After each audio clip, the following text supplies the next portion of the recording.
The black decree struck the silver pan before Selka Arden lost the right to speak. It landed with royal wax, 6 alpha seals, and 1 sentence exiling an entire household for one man's crime. Wind moved through the court's roofless pillars and lifted the gathered pack lord's fur. No one looked toward the Ashfell children behind the accused rail. Selka did. Terran Ashfell had confessed to spilling blood on the eastern boundary. The dead man belonged to a rival pack. Terran could lawfully lose land, rank, and freedom. Under the emergency blood debt decree drafted by High Enforcer Vader Locke, his mother, sister, 2 nephews, and every dependent beneath the same roof would be driven beyond the winter markers before nightfall. Selka held the judicial seal above the decree and did not lower it. "Judge Arden," Vader said. "The court is waiting." Selka's voice carried beneath the open sky. "The court has evidence against Terran Ashfell. It has no evidence against the children behind him." A murmur moved through the alpha benches. Not outrage at the decree, outrage that she had delayed it. Vader wore the black mantle of High Enforcer, fastened with 3 iron wolf teeth. Her face remained composed.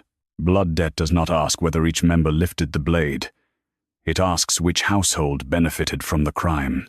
The youngest child is 6. The border widow is still dead. And the child did not kill her husband. Selka heard the first growl before Alpha King Ronvar Orrick rose from the judgment seat. He did not need to raise his voice. The wolves quieted, because his wolf carried through stone, fur, and bone. He wore no crown. Only the dark silver torque of the high pack, and a black cloak clasped with the Orrick moonmark. Once, his presence beside Selka had meant that law would be heard before power acted. Today, it meant power had grown tired of waiting. "Will you certify the decree?" Selka met his amber-gray eyes. "Not as written." The answer passed between them with more history than the court could see. Ronvar had trusted her judgments through 3 border winters, 2 succession challenges, and a treason trial that nearly divided his mother's bloodline from the throne. He knew she did not confuse mercy with weakness. That knowledge made what followed worse. "The rival alphas call this court unable to defend its dead," he said. "If collective blood sheltered the crime, collective land answers for it. Then prove the household sheltered him."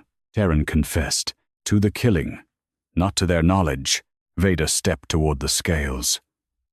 "Judge Arden has delayed 3 emergency rulings this season.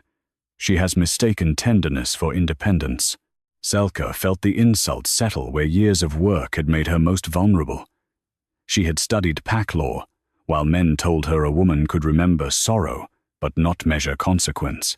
She had buried a husband, refused a political marriage, and spent half her life proving that compassion did not soften judgment. It sharpened it. She lowered the seal, but not onto the decree. "I will certify Terran Ashfell's individual sentence," she said. "I will not turn children into criminals because the court lacks the patience to separate guilt from blood." Ronvar descended 1 step. "Then you leave me no judicial voice for the emergency ruling." The court became still. Selka understood before the recorder moved. Under Open Howl law, the king could suspend a judge's speaking authority if her refusal was declared an immediate threat to pack security. The suspension did not remove her title. It did something more precise and humiliating. It made every word she spoke legally non-existent. Ronvar held out his hand. "Your throat seal." Selka remembered that hand closing around hers after the Wolfmere succession trial, when he had told her he trusted her more than any counsel born to flatter him. She unclasped the narrow silver chain at her throat. The crescent seal resting against her skin had recorded her rulings since she was 28. She placed it in his palm. Vader took the decree. "Let the record show that Judge Selka Arden has been suspended for refusing emergency protection of the pack." Selka spoke anyway. "Let the record show that the decree punishes 6 people whom no witness has accused." The court recorder looked down. Her words were not entered. Ronvar's jaw tightened, but he did not reverse the order. Veda turned toward the Ashfell family. The moon scales will confirm the debt. That was not what the moon scales did. They did not weigh innocence. They did not identify liars or choose the kinder law. The silver balance measured the harm a decree would create against the offense the court had proved. It had been forged for kings who feared emergency power might become heavier than justice. For generations, rulers had used it only after both sides of a judgment were lawfully entered. Selka's side had just been silenced. Veda placed the accusation stones into the right pan. Unlawful bloodshed, border violation, concealment after the act. 3 dark stones, 3 proven charges against Terran Ashfell. Then she laid Ronvar's black decree in the left pan. The beam shuddered. At first, nothing moved. Rival Alpha's smile. Then, the decree pan dropped so violently that its silver edge struck the floor and cracked the white stone beneath it. The accusation pan flew upward. A sound like a distant howl traveled through the court. Ronvar stared at the decree. Veda's composure broke for less than a heartbeat. Selka stepped to the fractured floor and studied what the scales had revealed. The black wax had split. Beneath Ronvar's seal lay a second impression, pressed earlier and covered before the hearing. A land transfer mark. The Ashfell holding had already been assigned to the High Enforcer's office. Before the family had been sentenced, before Selka had refused, before Terran Ashfell had confessed. Ronvar came down from the judgment seat, but Selka raised one hand and stopped him at the edge of the judicial circle. Her voice no longer carried law. Her silence did. The moon scales had not declared the Ashfells innocent. They had weighed the punishment against the proven crime and driven the king's decree into stone, and beneath that decree lay evidence that someone had prepared to profit from the sentence before the court ever heard it. The moon scales had not named the thief. They had named the prophet waiting beneath the law. The mark did not clear the Ashfell household. It proved only that the decree had been prepared to take more than the court had proved. Ronvar ordered the black decree lifted from the broken floor without disturbing either layer of wax. The moon scales had done all they could lawfully do. They had measured the punishment against the proven offense. They had not cleared the Ashfell household, named a forger, or decided who had prepared to benefit from the exile. "Seal the decree," Ronvar said. "Seal the land. Transfer register with it." Veda Locke stepped beside the recorder before the court servants could move. Transfer preparation is not seizure. Under emergency blood, debt law, disputed holdings enter enforcement custody before exile, so rival packs cannot claim them during removal. "The High Enforcer's office receives the land?" one pack lord asked. "It holds the land," Veda corrected. "Custody is not profit." Selka stood inside the judicial circle, without the silver crescent at her throat. Ronvar still held the seal in his closed hand. "You made my words illegal before the law finished weighing yours," she said.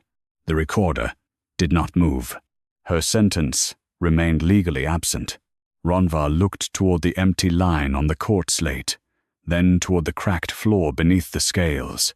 "Grant Selka Arden temporary decree weight witness standing, not judicial standing, not authority to rule, only permission to speak about the object the moon scales had weighed and the records attached to it." A court clerk brought a plain iron witness clasp instead of her silver throat seal. Selka did not take it immediately. "Do not call me witness while my throat seal is still in the king's hand. You may refuse the standing," Ronvar said, "and leave the children beneath a decree already written to take their home." His face remained guarded. "No." She fastened the iron clasp beneath her collar. Its weight was smaller than the judicial seal, and more humiliating, because everyone could see the difference. Veda opened the land transfer register. The Ashfell holding appeared under provisional enforcement custody 3 days before the hearing. The entry cited possible border forfeiture, rival pack encroachment risk, and winter grain preservation. All standard, Veda said. If exile had been rejected, the custody mark would have been cancelled. Who requested the provisional assignment? Selka asked. The Eastern Enforcement Office. Under whose authority? Mine. Before Terran confessed? Before the confession was entered in open court. The investigation began earlier. The answer kept Veda inside procedure. It did not explain why the land had been directed to her office rather than neutral Crown custody. Selka asked for the blood debt statute. A recorder carried out the old wolf-hide volume and laid it on the public rail. The law was older than Ronvar's line, and narrower than the emergency decree built upon it. Blood could widen punishment only where a household had knowingly sheltered the offender, concealed evidence, received material benefit from the crime, or helped preserve the result. Selka read the 4 conditions aloud, under witness standing. Veda said, the Ashfell family lived under one roof. Terran returned there after the killing. Returning home is not proof the household sheltered the crime. They fed him. They fed their son before they knew what had happened. That remains disputed. Then emergency law does not make children guilty faster. A low murmur moved across the benches. Some alpha lords disliked the sentence. None could call it legally soft. Ronvar ordered the household evidence entered separately from Terran's individual guilt. The enforcement clerk produced 3 allegations. First, Terran slept one night in the Ashfell barn after the killing. Second, his sister burned a blood-stained cloak. Third, winter coin from the dead border courier was found beneath the family hearth. Selka did not dismiss them. If those facts are proved, they may support concealment or benefit. Who witnessed the cloak burning? No named witness, the clerk admitted. The report came through an anonymous border statement. Who found the coin? High enforcer officers. Was the hearth searched before or after the land entered provisional custody? The clerk checked the dates. After. Veda's eyes hardened slightly. Evidence does not become false because enforcement secured the property first.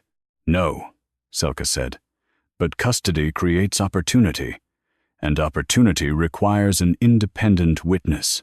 Ronvar ordered the search record preserved, and the officers named. Still no apology. Still, no returned seal. He opened Terran Ashfell's confession packet himself. The confession had been taken at moonrise 2 nights before the public hearing. Terran admitted striking the rival courier during a boundary struggle. He stated that the man reached for a concealed knife, that Terran struck once with a stone, and that he fled before knowing whether the blow had killed him. The final paragraph was written in a rougher hand. I acted alone. My mother knew nothing.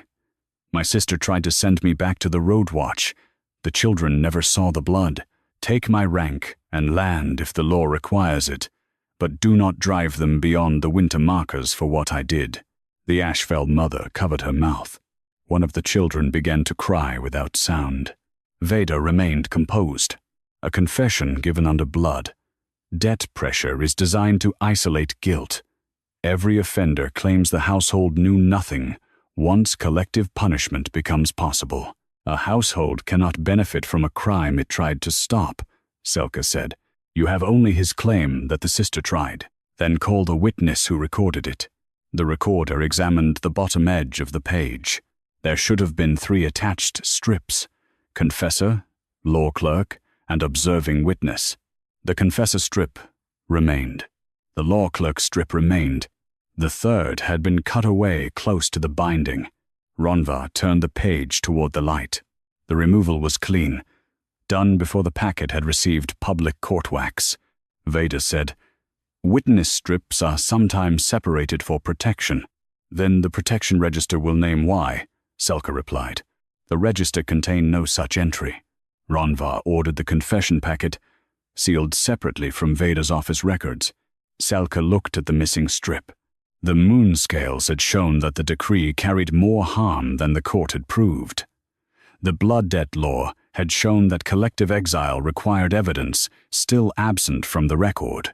Now the confession showed something else.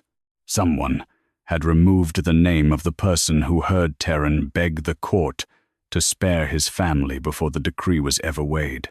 The missing strip did not clear the Ashfell roof. It proved only that the court had been denied the one witness who might separate shelter from blood.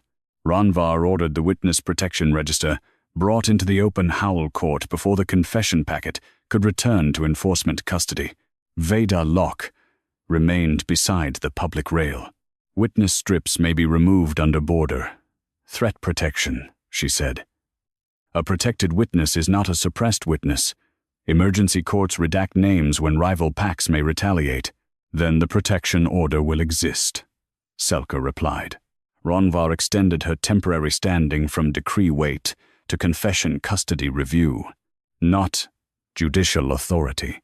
Not the right to rule. The iron witness clasp remained at Selka's throat, while her silver seal stayed in his hand. You let me speak as witness while keeping the judge silent, she said. Ronvar's expression did not soften. The confession record will be examined. That is an order. It is not an answer. He did not apologize. The protection register was opened beneath 3 seals.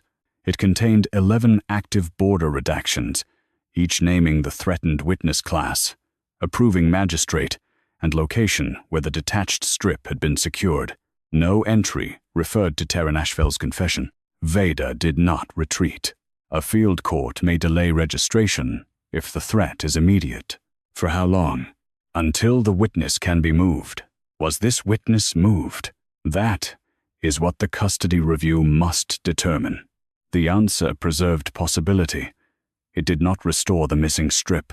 Selka requested a binding lamp, gray wax powder, and the original confession cord. The moon scales remained motionless. They had weighed the decree. They would not identify who cut paper. 3 binding notches marked the confession's lower edge. The first 2 matched the surviving confessor and law clerk strips. The third was narrower and carried pale green wax inside the cut. Road watch wax, Selka said. Border observers often use it, Veda answered. Then the missing witness was not anonymous. The law clerk who had taken Terran's confession was called from the archive. He entered pale and stiff-backed, carrying his oath rod. Was the third strip attached when the confession was completed? Selka asked. Yes. Did you see the observer? Yes. Name the witness. The clerk glanced toward Veda. An Eastern Road. Watch officer. Name. Warden Peller Sedge. Veda said. Peller was transferred after a threat against the Eastern Watch. His name may have been removed for protection. Did you receive an order removing it? Selka asked. No. Was the strip attached when you sealed the packet? Yes. Who received it? An enforcement courier from the High Enforcer's Eastern Office. Veda remained composed. My office receives every blood, debt, packet before public hearing. Custody is not suppression. No, Selka said. But a protected witness is not a missing one. Ronvar ordered Pella summoned. The Eastern Watch answered before noon. Pella was alive, still stationed at the boundary tower, and had never been placed under protection. He could not reach court before nightfall. Veda said. Then his testimony remains unavailable until he appears. The Ashfell sister is already here, Selka said. The confession says she tried to send Terran back to the road watch. Terran's sister stepped from behind the family rail. Her hands were reddened by winter work. One frightened child held her skirts. Ronvar granted her individual witness standing. Selka did not treat grief as proof. When did Terran come home? After moonrise. Was there blood on him? On his sleeve. What did he tell you? That a man had fallen near the eastern stones. Did he say the man was dead? No. What did you do? I told him to return to the road watch and surrender. He refused because he thought the rival pack would kill him before a court heard him. Did you hide him? I let him sit beside the barn fire until he stopped shaking. Veda stepped forward. Food, warmth, and shelter after a border killing. The sister did not deny it. I gave my brother 1 cup of broth. Then I locked the house door and sent my eldest boy to the watchtower with a warning token. The child lowered his face. Selka asked, "What did the token say?" That Terran had returned with blood on his sleeve, that a man might be injured near the boundary stones, that the watch should come before he fled again. Her claim requires independent confirmation, Veda said. Yes, bring the road. Watch warning book. The warning volume arrived under frost-stiff leather. Its entries were organized by token color, hour, and messenger mark. The Ashfell boy identified the blue-gray bone token he had carried. The book recorded its arrival 40 minutes after Terran reached the barn. The message matched his mother's account. Blood on sleeve. Possible injured man. Send watch. Terran resisting surrender. The entry bore Pella Sedge's green wax. The same wax trapped inside the missing witness notch. A warning does not prove the household did not later conceal him, Veda said. No, Selka answered. But it proves the household called the law, before enforcement called them conspirators. The watch response had been delayed by a rival pack disturbance. When riders reached the Ashfell holding, Terran had fled. His sister gave them his direction. That weakened the claim of knowing shelter. It did not resolve the burned cloak or winter coin beneath the hearth. Selka said so before Veda could accuse her of selecting only favorable evidence. The warning supports one defense. It does not erase the remaining allegations. Ronvar ordered the warning attached to the confession packet, and Pella brought for direct testimony. Still, he did not return Selka's throat seal. She looked at the silver crescent in his hand. You are preserving my reasoning 1 record at a time, because the decree made it dangerous to ignore. I am preserving the evidence. You silenced the office that should have required it before exile. He did not answer. The recorder compared the dates. The Ashfell warning reached the Eastern Watch before dawn. The provisional land transfer mark was entered several hours later. The decree packet listed alleged concealment, the burned cloak, and the hidden coin. It did not contain the warning. Someone had prepared the court to see a household sheltering guilt while withholding the record that showed the same household had called the law first. The warning had not freed the Ashfells. It had shown where their defense was removed before punishment was weighed. Before the Ashfell warning could be entered into the decree packet, Ronvar ordered every material exhibit removed from high enforcer custody and placed beneath open court seal. The burned cloak report and the hearth coin were carried to separate witness tables. Selka stood between them wearing the iron clasp that allowed her to speak only because the king had widened her temporary standing again from confession custody to material evidence review. Her silver throat seal remained in Ronvar's hand. Veda Locke faced the court without visible strain. The warning proves panic, not innocence. A household can call the watch and still conceal evidence before riders arrive. The burned cloak and hidden coin remain untouched by that entry. Then let the evidence survive its custody, Selka said. Ronvar nodded to the recorder. Open both records. You still hold the seal that would have made this inquiry my duty instead of your permission, Selka told him. His jaw tightened. The records will be tested. You are letting me prove what I asked you to examine before you took my voice. He did not apologize. The burned cloak report came first. It described a dark wool garment seen in the Ashfell hearth before enforcement officers entered the house. The report called it Terran's blood-stained cloak. Selka read the witness line. Blank. Who saw it burn? The enforcement clerk lowered his eyes. The report came from an anonymous border statement. Received by whom? The Eastern Enforcement Office. Was the cloth recovered? No. Only ash and 2 blackened clasps. Were the clasps matched to Terran's clothing? No formal comparison was entered. Veda said, "Anonymous accusation is common. Where rival packs threaten witnesses, anonymous accusation is not witness," Selka replied. "It is a shadow-wearing law. The two clasps were brought from the evidence chest. They were plain bone, scorched along one edge, with no Ashfell household mark. Terran's prison inventory showed his cloak had carried iron toggles. Veda did not yield. He may have changed garments after the killing." "He may have," Selka said. "Possibility is why evidence requires custody, not why suspicion becomes fact." Terran's sister was recalled. "What burned in your hearth?" Selka asked. "A mourning cloth." Veda's gaze sharpened. "Whose?" "The dead courier's widow sent it through the boundary priest. Under Eastern border custom, a blood-touched mourning strip was carried from the dead to the household named in the first accusation. Burning it acknowledged the death and bound the accused family to appear when summoned. The cloth could carry blood from the washing board without ever touching the accused." "Why was that not stated when officers searched your house?" Veda asked. "It was. The officer said mourning custom did not matter once Terran had fled." "Can you prove where it came from?" "The boundary priest tied it with 2 white knots. The recovered clasps carried pale fibers beneath the burn. Not proof of origin, but consistent with her account." Selka asked for the priest's delivery register. Ronvar ordered it summoned, but it would not arrive before evening. "The cloak allegation remains unresolved," Selka said. "It is no longer safe to call the ash Terran's garment." She turned to the hearth coin. It lay inside a clear horn box, stamped with the dead courier's rival pack mark.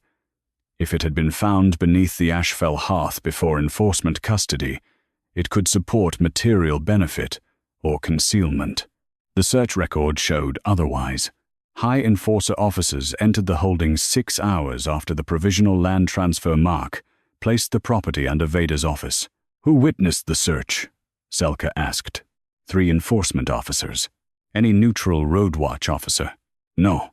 "Any pack magistrate?" "No." "Any Ashfell adult permitted to observe the hearthstones being lifted?" The household had been removed to the yard for safety. Veda said, "Blood debt searches require control. Suspected families cannot stand over officers while evidence is recovered.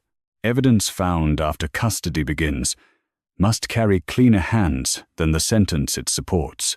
The officers signed. Officers from the office already assigned the land. Assignment did not give them ownership. It gave them access before judgment. Ronvar ordered the search officers named and their route logs preserved. Still no apology. Still the silver seal in his hand. Selka examined the coin box without touching it. The horn lid had been closed with black evidence wax. Every enforcement chest used scented wax so broken seals could be identified by smell as well as sight. "What scent marks the Eastern evidence chest?" she asked. "Juniper and ironroot," the clerk said. "And the coin?" "It was sealed after recovery." "That is not what I asked." Veda spoke for him. "Metal absorbs wax scent during storage." "After storage, yes. Not beneath packed hearth clay." Selka requested the original search cloth, the clay scrap taken from beneath the stone, and the coin before it had been washed. Only the search cloth remained. The clay had been discarded. The coin had been cleaned before public entry. "By whose order?" Ronvar asked. "Evidence sanitation, under Eastern enforcement procedure," Veda said. "Blood and ash can obscure a pack mark. Cleaning is permitted after an independent witness records the surface," Selka replied. No such witness had signed. She warmed the horn box between 2 court lamps, enough to release trapped scent from the cloth beneath the coin. Juniper rose first, then ironroot, the same blend used inside Veda's Eastern evidence chest. Veda's expression did not change. The coin was stored there. Scent transfer proves custody, not planting. "No," Selka said. "It proves the coin cannot be treated as untouched hearth evidence." The Ashfell sister watched from the family rail. We had never seen that coin. That denial is not proof, Veda said. No, Selka agreed. Nor is a coin discovered by interested officers after their office took custody of the land. Ronvar extended Selka's standing to enforcement search custody. The iron clasp remained at her throat. You are attaching records now because silence made the decree heavier than law, she said. I am preserving what should have been preserved. After you made preservation depend on my humiliation. His face hardened, but he did not answer. The coin still bore the dead courier's pack mark. It could have reached the Ashfell house through Terran, trade, the courier's death, or the officers who searched after custody began. The court did not yet know which, but the cloth beneath it matched the lining of Veda's Eastern evidence, chest in weave, resin, and scent. The coin had entered public evidence, already carrying the breath of the office that claimed to have found it under Ashfell stone. By first light, Ronvar barred every officer from Veda Locke's Eastern Division from entering the Ashfell holding. The house remained under crown seal, but the land did not return to the family. Selka rode there, wearing the iron witness clasp beneath her cloak. Her judicial throat seal remained with Ronvar, wrapped in black court cloth at his belt. You are letting me inspect the house because your officers can no longer defend what they touched, she said when they dismounted. I am preserving the site. You are preserving now what I asked you to examine before exile. He gave no apology. Veda entered behind them with 2 neutral magistrates and the public recorder. The warning does not erase the material allegations, she said. The family fed Terran, burned blood-marked cloth, and possessed the dead courier's coin. The warning proves they called the law, Selka answered. Now prove the cloak and coin were theirs before your office touched the house. The hearth stood cold beneath the land transfer cord. One stone had been lifted and reset badly. Ash clung to the floor, but the cavity beneath it held no packed soot around its edges. Selka waited until the neutral magistrates marked the surface. A coin hidden through a night of fire would have carried grease, clay, and black ash pressed into its grooves. The coin in court had been scrubbed before public entry. That had destroyed the simplest comparison. Veda said, cleaning may have removed the residue, which is why sanitation follows independent surface recording. No law requires a family member to watch a blood debt search. No, it requires a neutral witness when the searching office already holds provisional custody. The search record carried none. Ronvar ordered the hearthstone lifted under witness. The cavity was deep enough for a coin, but its clay held a pale crescent where something flat had recently rested. The size matched a standard winter coin. That did not establish who had placed it there. The boundary priest arrived before noon, carrying the morning delivery register. The cloth sent from the dead courier's widow had been dark wool, fastened with 2 bone clasps and tied with white burial thread. The scorched clasps recovered from the hearth matched the register sketch. Pale thread remained fused beneath one edge. The burned cloth was not proved to be Terran's cloak, Selka said. It was the mourning cloth delivered under border custom. Veda turned to Terran's sister. You burned it before the watch arrived. The custom requires the accused household to burn it before dawn. It also destroyed blood evidence. It carried the dead man's blood by design. The priest confirmed both statements. The cloak allegation collapsed as proof of concealment. It remained proof only that the Ashfells had performed a rite the law required. Ronvar ordered the correction entered. Selka looked at the silver seal still at his belt. You correct the record while keeping the judge who required correction outside her own office. The site review is not complete.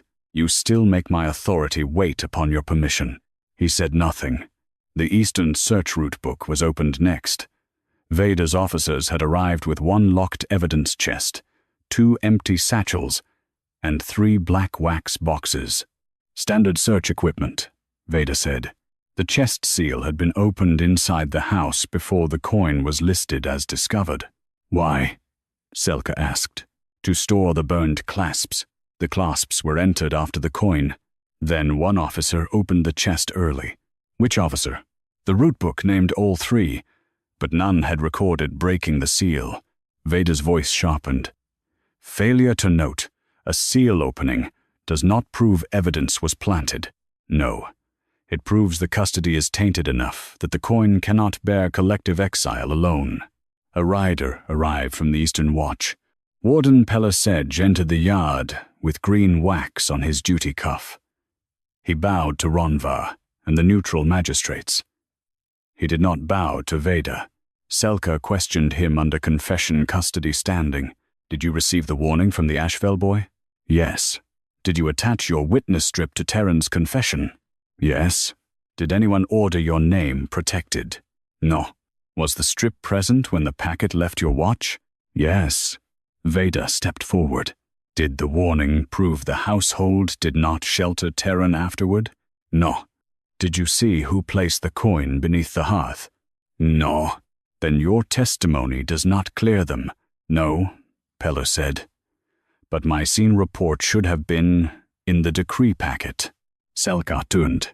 What scene report? The boundary sketch from where the courier fell. The public recorder searched the packet. No sketch, Veda said. Border sketches are often held separately when they reveal patrol routes. This one showed no patrol route, Pella replied. It showed tracks. Ronvar ordered the Eastern Watch copy produced. Pella had brought it inside his cloak. The sketch showed the courier's body beside the boundary stones, Terran's boot marks arriving from the west, and another trail approaching from the ravine. The second trail was narrow, uneven, and barefoot. Veda studied it. A stray child may have crossed before the killing, or after, Selka said. The tracks alone prove neither. Pella pointed to a dark mark beside the smallest print. Blood fell there, before frost entered the edges. The blood belonged to the dead courier's path, but the foot that stepped through it was too small for Terran. Selka asked why the track had been omitted from the arrest record. I entered it, Pella said. The enforcement captain told me the child was outside pack recognition and irrelevant to blood debt standing. A child without a pack name could not inherit, testify, claim protection, or be counted as part of a household under the old border law. Ronvar's expression hardened. Did Terran know the child? I do not know. The sketch did not prove who struck the courier. It did not erase Terran's confession or clear the family of shelter afterward, but it placed an unrecognized child at the blood site before the court had decided that only one adult man mattered. Selka looked toward the road leading back to Open Howl Court. Terran confessed to a blow. He never said he was the first person the courier threatened. Pella unrolled the final edge of the sketch. Beside the barefoot trail lay a broken bone token, marked with no pack crest. On its reverse, someone had scratched the Ashfell household sign. Ronvar sealed the eastern ravine before Veda Locke's officers could reach it. Neutral riders took the upper path. Pella Sedge led the lower watch. Selka entered under temporary scene witness standing, still wearing the iron clasp, while her silver judicial seal remained tied at Ronvar's belt. Veda rode beside the recorder. An unrecognized child has no blood debt standing, she said. A footprint near the body does not alter Terran Ashfell's confession.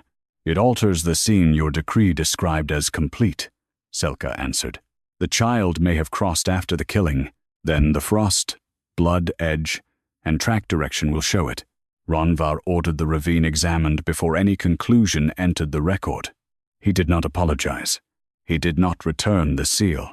The trail descended between thorn trees and black stone. Halfway down, Pella found a shelter cut beneath an exposed root. Inside lay a child's wool wrap, 2 rabbit bones, and a clay cup marked with the Ashfell household sign. Veda looked toward Terran's sister. You fed the child. The woman's face changed. We left broth near the boundary shrine. For how long? Since first snow. Name? We never knew one. Veda turned to the recorder. Undeclared support to an outside pack stray. The household concealed an unregistered dependent, while border thefts increased. Food is not proof of theft, Selka said, nor is it nothing. If the child received stolen coin or protection, the household may have preserved the result. Selka did not dismiss the risk. Then prove benefit. Do not rename hunger as conspiracy, because the law failed to count the hungry. The clay cup carried no blood. The wool wrap did. A thin brown stain marked one corner, old enough to have dried before the previous night's frost. The boundary healer tested it under witness. Not the dead courier's. Younger blood. The track beside the body had crossed through the courier's blood, but the child had been bleeding before reaching him. Pella examined the path. The small trail enters from the ravine, stops at the body, then turns toward the western stones. Darren came from the west, Selka said. They met near the corpse. That did not establish which one struck the courier. It established that Terran's confession had erased another living person from the scene. Ronvar ordered Terran brought from the road prison. Vida objected. He has already confessed. He confessed to one blow, Selka said. He did not confess to being alone before it. Terran arrived by afternoon, wrists bound in ordinary silver. When he saw the child's wrap, the color left his face. Vida spoke first. Do you recognize it? No. His answer came too quickly. Selka placed the broken bone token beside the wrap. Your household mark is cut into the back. Terran stared at the floor. Anyone can scratch a house sign. Did you give it to the child? No. Did the child witness the courier's death? No. Did the child strike him? Terran's wolf rose hard enough that the guards tightened their hold. No. The force of the denial told Selka where fear lived, not what truth caused it. You confessed because the law could punish you, she said. An outside pack child cannot testify, claim protection, or plead self-defense. If the court believed the child struck a recognized courier, what would happen? No one answered. Old border law treated an unrecognized child as a roaming threat if blood was spilled. The child could be hunted without hearing. Terran closed his eyes. Vida said, a man protecting a stray may still be guilty of the blow he admitted. Yes, Selka replied. The court must separate protection from confession. She asked for the original arrest interview. Ronvar extended her temporary standing to confession variance. You are widening my permission again, she said, because every missing fact returns through a door my office should have opened. The variance will be entered.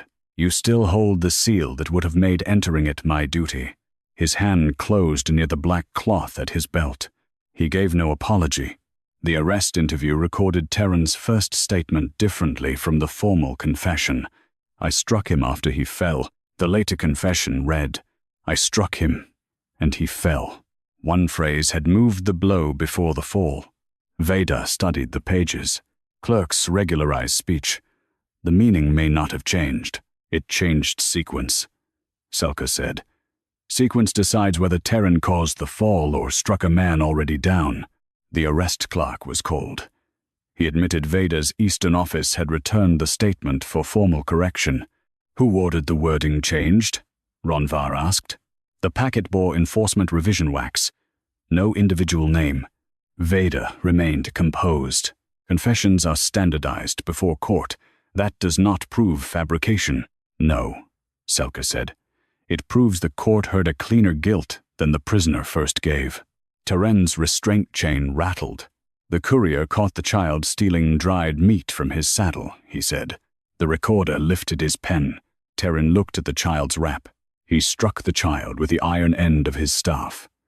The child grabbed a boundary stone. The courier fell before I reached them. Did the child strike him? Selka asked. Yes. Was the courier still alive? Yes. He reached for his knife. I hit him once to stop him. The confession contained a true blow. It had concealed the first one, Vida said. Then Terran aided the child's escape and withheld a killer from the court. I withheld a child from a law that would not hear self-defense, Terran answered. That does not make the household innocent. No, Selka said, but it changes what their son believed he was protecting. Pela's riders found fresh tracks beyond the western stones. The child had survived the night and moved toward an abandoned moon-grain store. Ronvar ordered the child, brought alive under neutral protection. Veda said, outside pack threats do not receive judicial shelter. Selka turned toward her.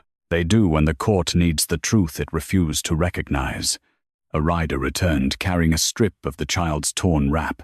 Wrapped inside it was the dead courier's winter coin, the same pack mark as the coin found beneath the Ashfell hearth. But this coin had never entered Veda's evidence chest. Along its edge, dried blood preserved the print of a child's thumb. Ronvar ordered the 2 winter coins sealed in separate horn boxes before either could be carried back to Open Howl Court.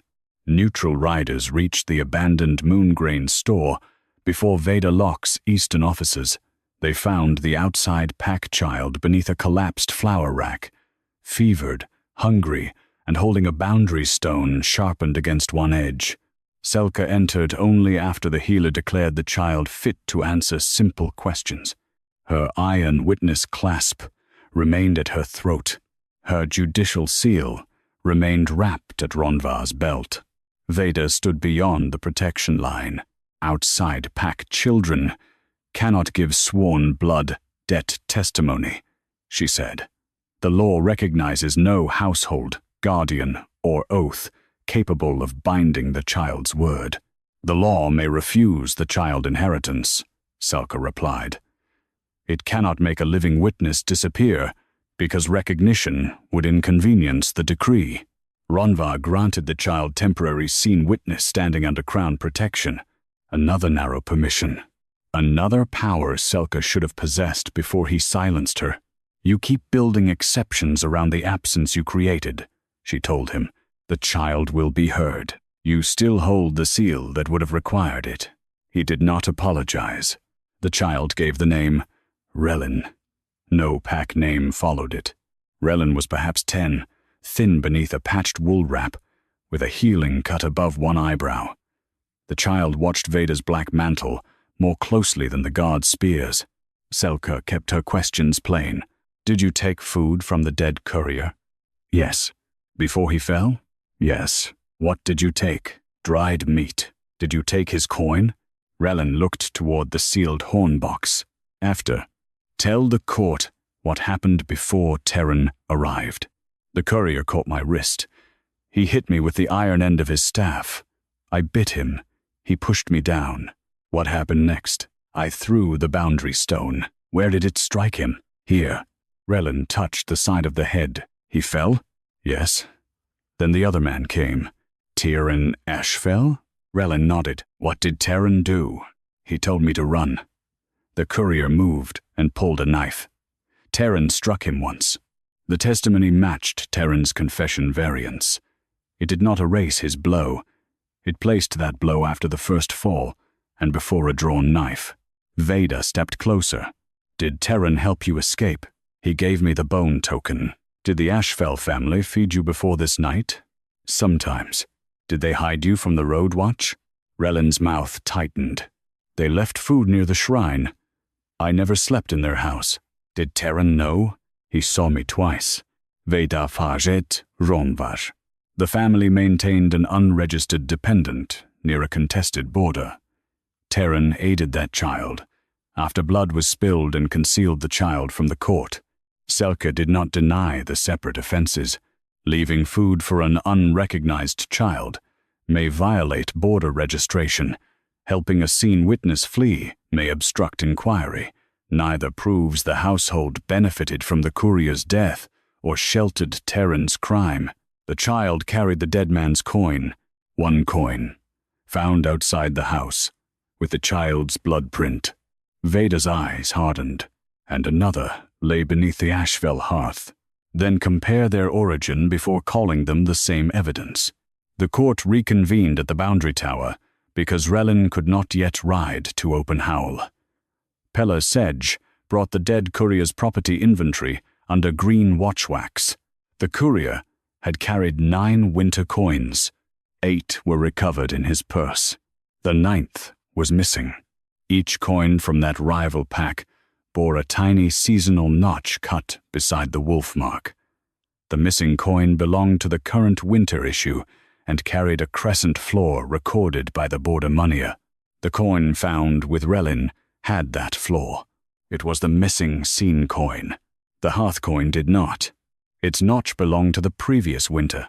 Vader said, "A household near the border may possess older rival pack money through trade." "Yes," Selka replied. "But the Ashfells deny it, and your officers found it after entering with an opened evidence chest." Ronvar extended Selka's temporary standing to comparative coin custody. She looked at the iron clasp. "Again, you let the witness do the judge's work, while the judge remains legally silent. The comparison must be completed. It should have been required before children stood beneath exile." His face remained unreadable. The Eastern evidence chest inventory arrived by dusk. It listed confiscated knives, forged travel marks, blood tokens, and coins held from unresolved border cases. Among them were 4 rival pack winter coins from the previous year. 3 remained inside the chest. The 4th had no disposal record. Vader examined the inventory. Evidence may be removed for comparison, training, or return to another court. Then a withdrawal line should exist, Selka said. None did. The evidence steward was summoned. He admitted opening the chest before the Ashfell search because an enforcement captain requested older rival pack objects for scent comparison. "Which captain?" Ronvar asked. The steward swallowed. "Captain Orrick Bale." The name did not belong to Vader, not directly. Orrick commanded the 3 officers who searched the hearth. His route log placed him inside the Ashfell house when the coin was reported found. Vader said, "A captain's failure is not the High Enforcer's order." "No," Selka answered. "So call him." Orrick had already left the Eastern office. His departure order bore emergency field wax and directed him toward the northern rival pack road. The authorization line carried no personal signature, only Vader's office mark. She did not retreat. "My deputies issue movement orders under standing authority." Ronvar sent neutral riders to intercept Orrick before he crossed the border. Relin's testimony was entered with limits.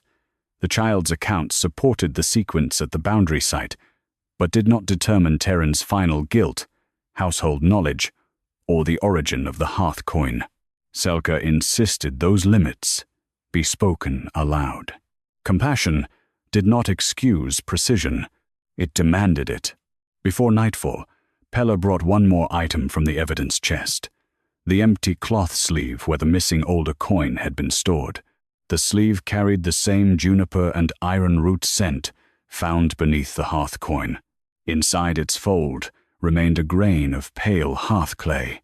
The coin, under the Ashfell stone, had not merely passed through enforcement custody after discovery. Its storage sleeve had touched the hearth. Neutral riders brought Captain Orrick Bale back through the eastern gate before he could cross into rival pack territory. He entered the boundary court without sword or command cloak. Vader Locke stood at the public rail in full High Enforcer black, but Ronvar placed Orrick beneath neutral custody rather than hers. Selka remained inside the witness circle. The iron clasp still marked her, as permitted to speak only where the king extended her standing. Her silver judicial seal remained wrapped at Ronvar's belt. Vader addressed the court first. Captain Bale left under an emergency movement order. Border officers relocate when rival packs threaten retaliation. Departure is not flight. Then his route and purpose can survive questions. Selka said. Ronvar extended her temporary authority to search contamination and evidence withdrawal, not judicial authority, not the power to rule on the decree. "You keep lending me pieces of the office you took," she said. "The seal that should make this inquiry my duty is still in your hand." The captain will answer, "That is permission again." Ronvar did not apologize.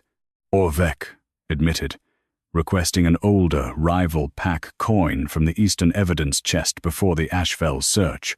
For what purpose? Selka asked. Sans comparaison. Against what? The hearth cavity. Veda's face remained controlled. Search officers may compare suspected hiding places against known contraband sent after discovery, Selka said, not by carrying a loose evidence coin into the place where another coin is later claimed to have been found. Orrick looked toward Veda. I kept it inside its cloth sleeve. Did the sleeve touch the hearth? Yes. Before or after your officers announced the hidden coin? His jaw tightened. Before. The recorder entered the answer. Selka did not call it planting. Not yet. Why was the comparison coin omitted from the search record? I believed it was a testing object. Who decided the court did not need to know an enforcement coin entered the cavity before a matching coin emerged? The Eastern office used a shortened emergency form. Who instructed you to use it? A field packet. Office wax. No personal name, Veda said. Standing emergency instructions are not individual orders. A captain may still misuse them. Selka Orrick.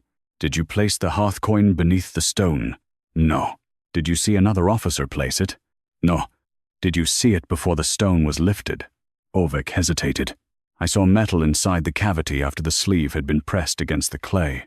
So the court cannot know whether you found one coin, introduced one, or confused the comparison object with what the report called discovery.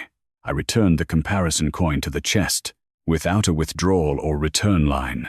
Yes, the hearth coin might still have been hidden by Terran, carried through trade, or placed by an officer.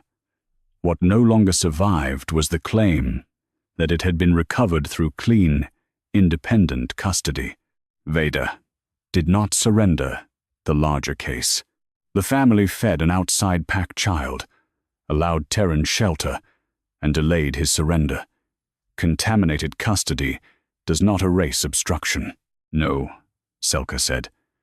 It removes material benefit from the decree until the court proves it by something cleaner.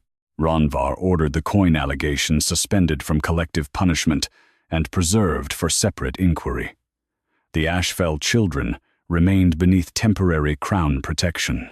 Their land remained in provisional enforcement custody. Selka looked at the black cord around the property map. You have stopped one punishment from moving.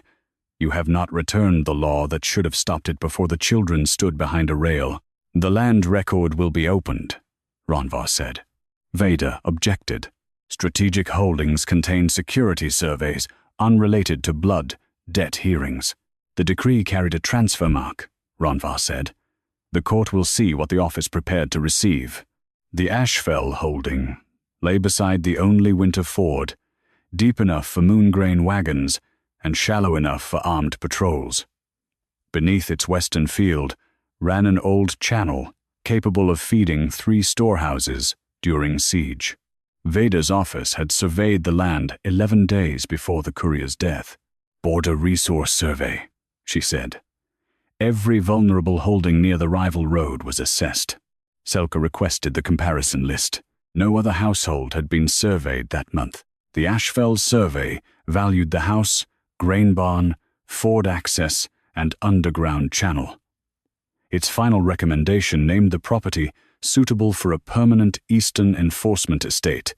Permanent, Selka said. Not temporary custody. A contingency recommendation.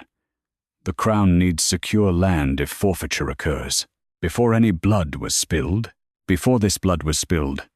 border law produces forfeitures every winter.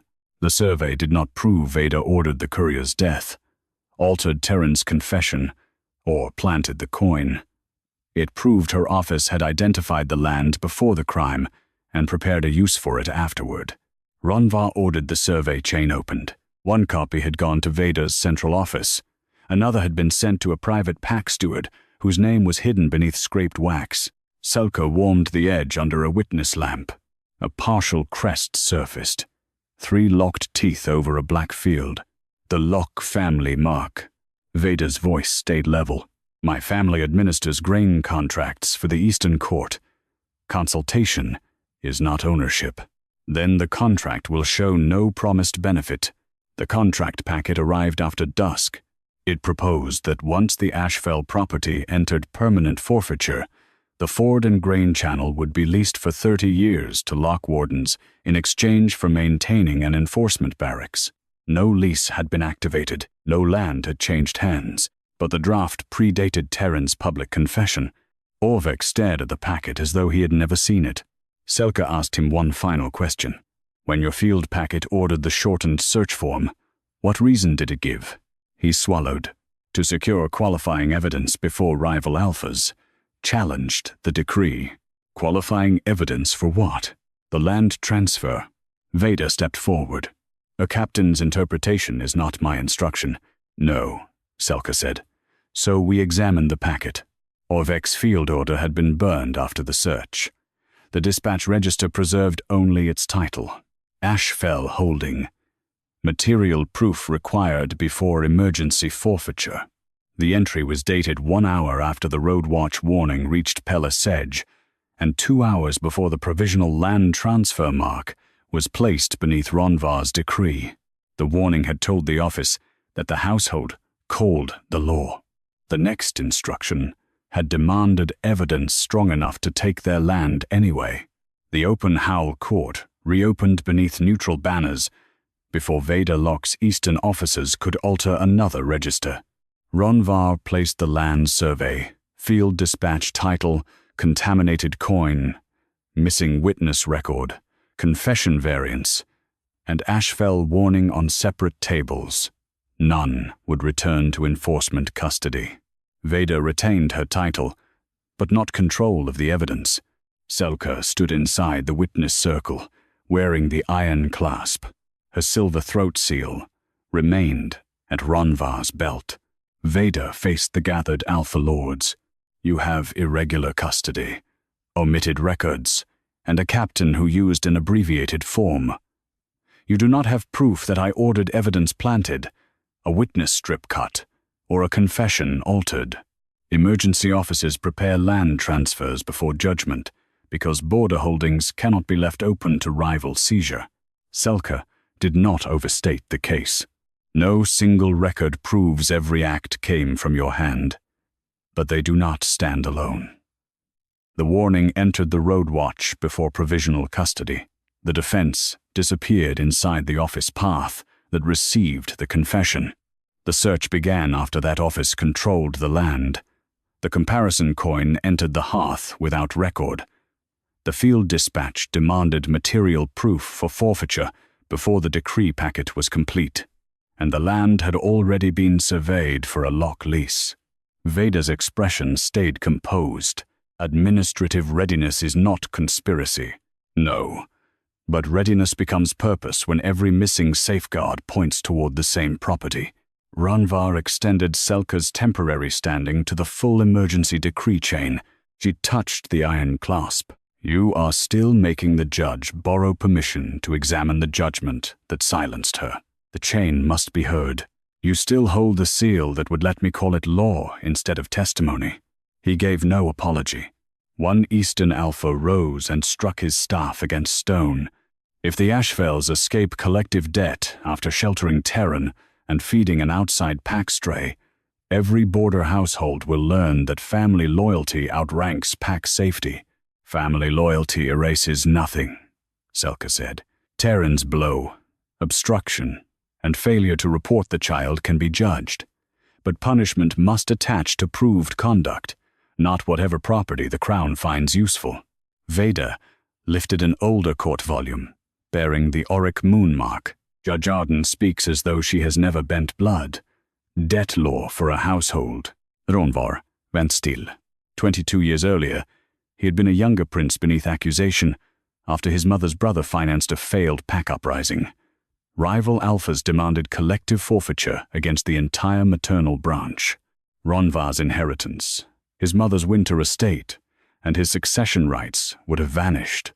Selka had been a junior law reader. She found the same 4 conditions in the old statute: knowing shelter, concealment, material benefit, or preservation of the crime. The uprising had used the family name. It had not proved Ronvar or his mother supported it. Her argument stopped the collective purge. Veda faced the court. Selka Arden's career began by saving Ronvar Orrick from blood debt. She now repeats the rule that protected his crown. The accusation carried farther than any growl. Ronvar's secret was not that Selka had shown him mercy.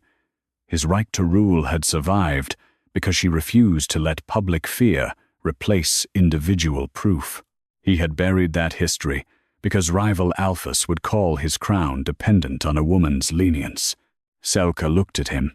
You knew what collective punishment could take from an innocent household. Yes, and you signed it anyway. Yes. The answer did not repair her voice. Veda pressed forward. Her prior advocacy creates personal loyalty. She cannot judge a decree signed by the man whose succession she preserved. I did not preserve his succession, Selka said. I preserved the law from being rewritten around fear. You benefited him. Correct law often benefits the person power has chosen to punish. That does not make precision favoritism. Ronvar opened the old record. Selka's argument had not asked that his family escape inquiry. It required each alleged benefit and act of concealment to be proved separately. The same standard she applied to the Ashfells. The recorder read both passages aloud. No private favor. No hidden exception. Veda said, even if the decree exceeded present proof, Terran sheltered a child who struck a courier. His sister fed him before surrender. The family violated border registration. Charge those acts individually, Selka replied. They do not turn 2 children, an elderly mother, and every dependent into owners of Terran's guilt. Ronvar looked toward the Ashfell rail. The children had remained under guard for 4 days, while his seal made exile possible. He turned to the neutral magistrates. Was Selka Arden's suspension lawfully issued? The king possessed emergency authority, the eldest answered. But the stated necessity relied on a decree packet now shown incomplete and materially tainted. Continued suspension has no legal foundation. Ronvar removed the black cloth from his belt. The silver crescent lay inside. He did not return it privately. He stepped into the center of Open Howl Court, before the rival Alphas, the Ashfell family, the Recorders, and the Moonscales. Enter that Selka Arden's judicial suspension is vacated. Her rulings, seal authority, and independent court standing are restored. The recorder entered every word. Ronvar held out the seal.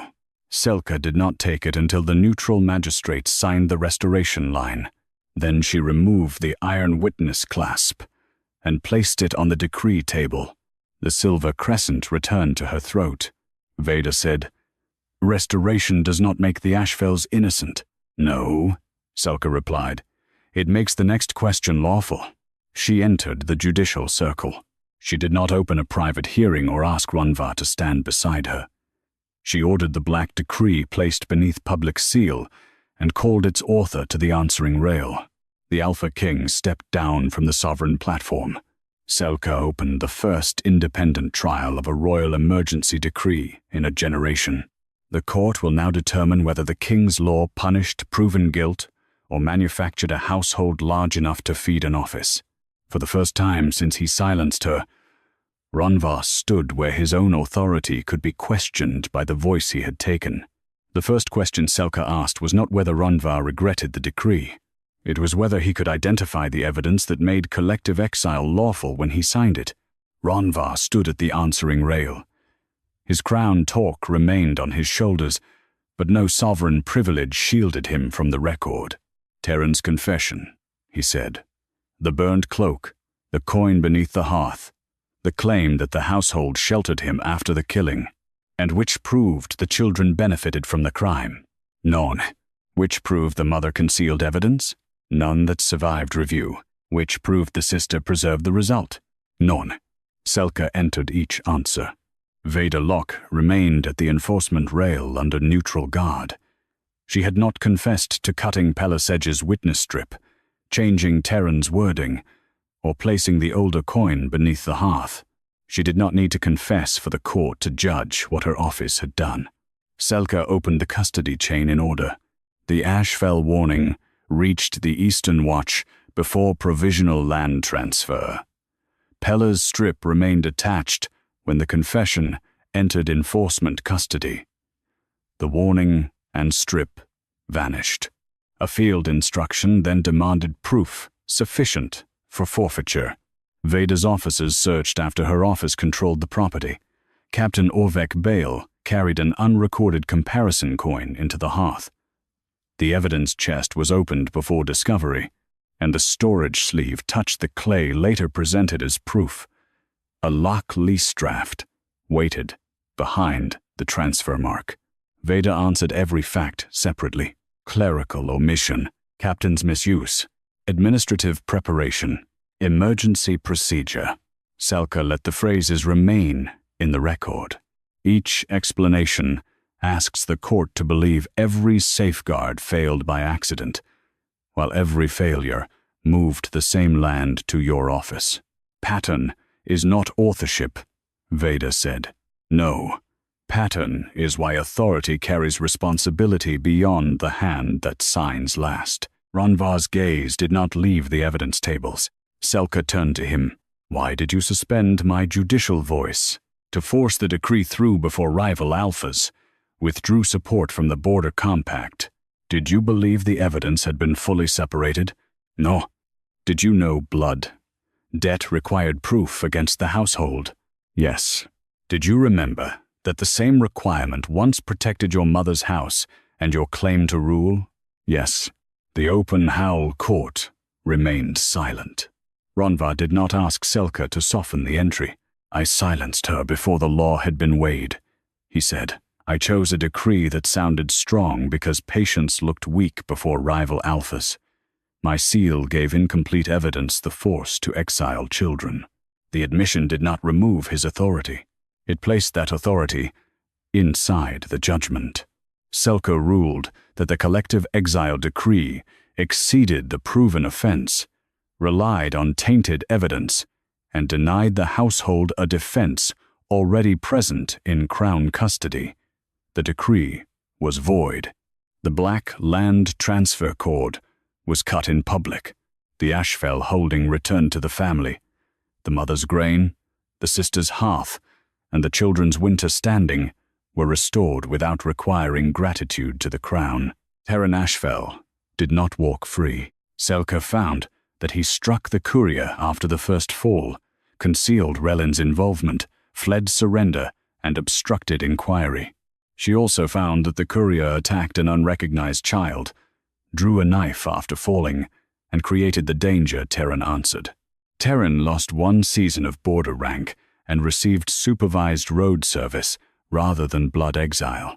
You protected a child from a law that would not hear that child, Selka told him.